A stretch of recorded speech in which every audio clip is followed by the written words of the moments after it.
I just wanted to make a video to talk a bit about my 2006 ZX6R. I used to have a 2006, as you probably know, from a couple of my last videos, and I sold it. This has been a really good bike, and the whole point of it was to make up for the fact that my old 636 was a piece of shit. But now, yeah, I got another one. I got another 636, because apparently I don't learn my fucking lesson. So this is my other 2006 636. If you see, it's kinda in mint condition right now, aside from tire tread, brakes, everything important. But yeah, if you look at the fairings and everything, you got brand new levers on here, brand new mirrors, brand new fairings, brand new headlights, got a brand new tank cover, got a slip-on.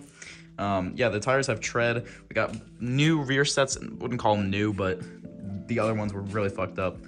And yeah, there's a little bit of scratching on the clutch cover, a little bit of scratching on the stator cover. Well, a little bit is a bit redundant. So this is the full bike now that it's all fixed up. We do have one problem. All right, so if we turn the bike on and turn it on and everything, you'll see that there's no neutral light right now. Stand the bike up, still no neutral light. If I put the kickstand up, ready for it? Bam, neutral light. And you know, that's fine. If it's in neutral, it should be there. Put it in first, neutral light. Put it in second, neutral light.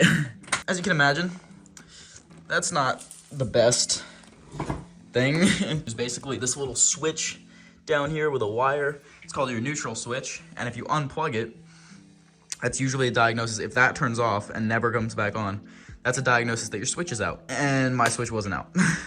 Just lucky me, it's the wiring. I tried unplugging the circuit as a whole, and my neutral light stayed on, which means somewhere in the main harness, it's grounded. And I have no fucking idea how to fix that. It could be that in the junction box back here, the ground is fucked up or the wire's fucked up. I don't know that much about electrical stuff. This is my first time rebuilding a bike. To be fair, with everything else, I think I did pretty good. Just saying, like, not to toot my own horn. I think I did pretty good. I'll put some pictures in here of when when I first bought the bike. And I think that this one looks pretty damn good for the fact of what it looked like before. I haven't cleaned it yet. I have my thumbprints all over it from putting all the fairings on. All things considered, I did pretty good. I'm gonna get a quote on how much diagnosing the electrical issue is gonna be at a shop. And if it's not too bad, I'll probably just do that, considering that a couple $100 is worth me not wasting my time on something that I have no idea how to diagnose, because I've been looking at this bike for weeks, and I honestly have no idea how to fix this issue. So the last guy that had this bike put 7 quarts of oil in his bike. If you know how much the 636 runs, it's like 3.8, 3.6, something like that. And so what was happening, actually, and I thought it was just carbon buildup, but there was oil shooting out of the exhaust and smoking through the exhaust. It's all fixed now. I just removed excess oil.